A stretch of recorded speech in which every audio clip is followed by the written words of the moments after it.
si je continue à me demander ce qui a été produit après 68, et notamment pour médecine, et quand je dis médecine, c'est pas seulement l'exercice par les médecins, le modèle médical et le modèle des professions de santé en général. Donc me vient à l'esprit une chose qui est ce qu'on a appelé l'introduction des sciences humaines en médecine.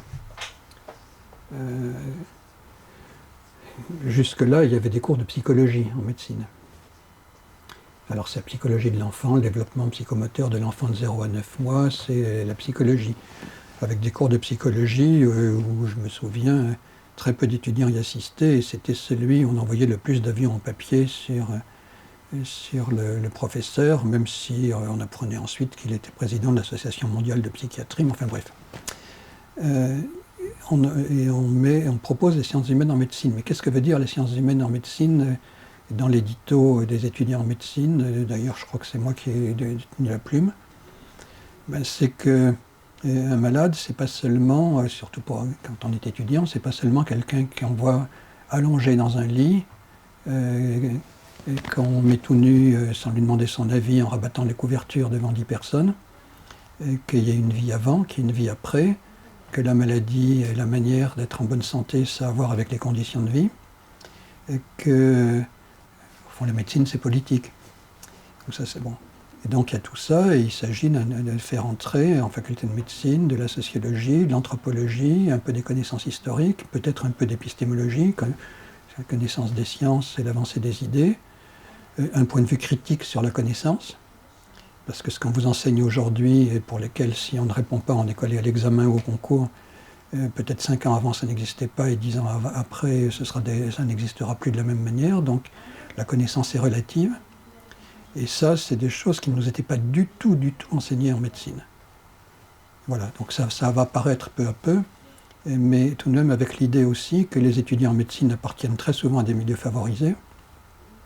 On n'a pas encore beaucoup d'effets d'ascenseur social chez les étudiants en médecine, et qu'ils vont soigner, notamment quand c'est à l'hôpital public, et dans beaucoup de maisons, ils vont soigner des gens dont ils ne connaissent pas les modes de vie, et dont ils risquent d'être des juges avec une vision de classe un peu.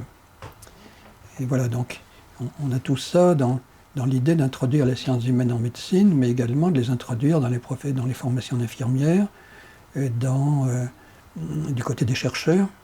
On a à l'époque en France pas de sociologie de la santé. Il y a quelques anthropologues, mais s'ils travaillent sur les questions de la médecine, du soin, des représentations de la maladie, c'est ailleurs. En plus, la France n'est pas encore très très loin d'avoir...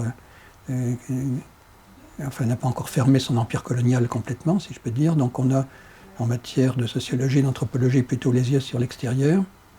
La médecine du travail est une médecine qui n'a pas beaucoup d'autorité politique sur les facteurs de risque en milieu du travail et sur... bon, il y a tout ça.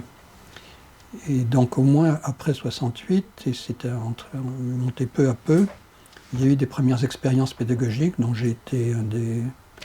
Puisque en 69, on m'a dit tu as bien contesté les enseignants, viens voir, si tu veux enseigner, c'est pas si facile que ça.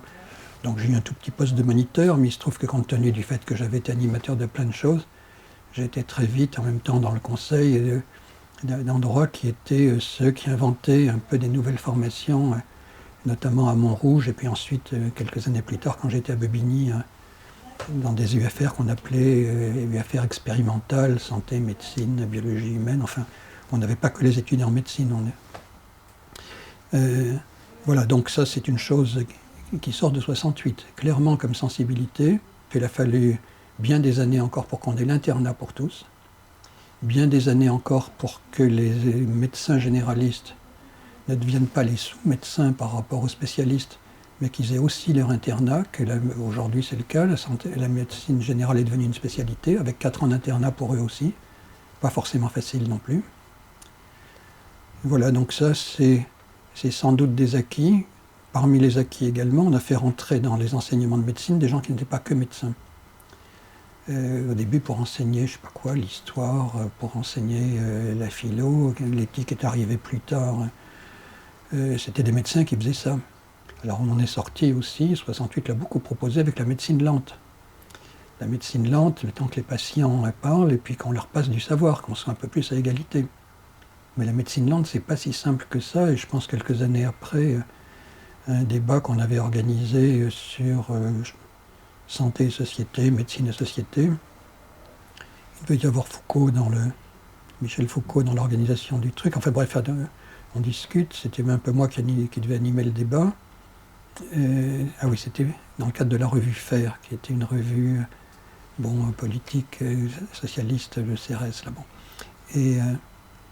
Et on parle de la médecine lente. Et à un moment donné, je vois Paul Thibault, j'aime beaucoup raconter cette histoire, je vois Paul Thibault, qui était le directeur de la revue Esprit, qui se lève avec une voix furibarde,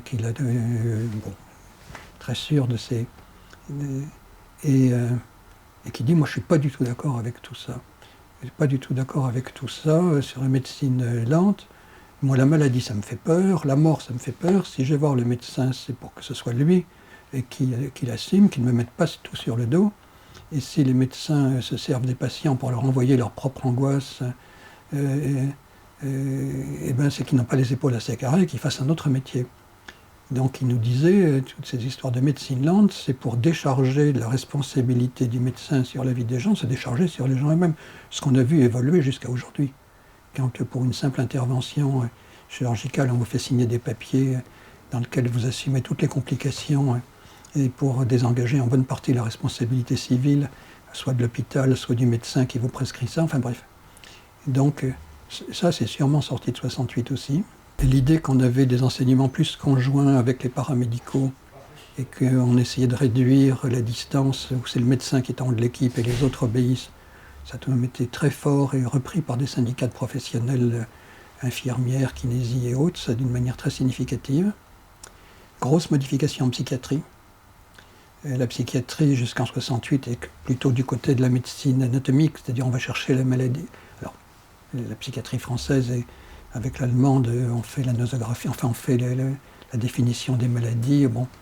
Mais la psychiatrie, après 68, cherche à s'éloigner beaucoup de la médecine. Donc on fait une vraie discipline de psychiatrie avec une formation spécifique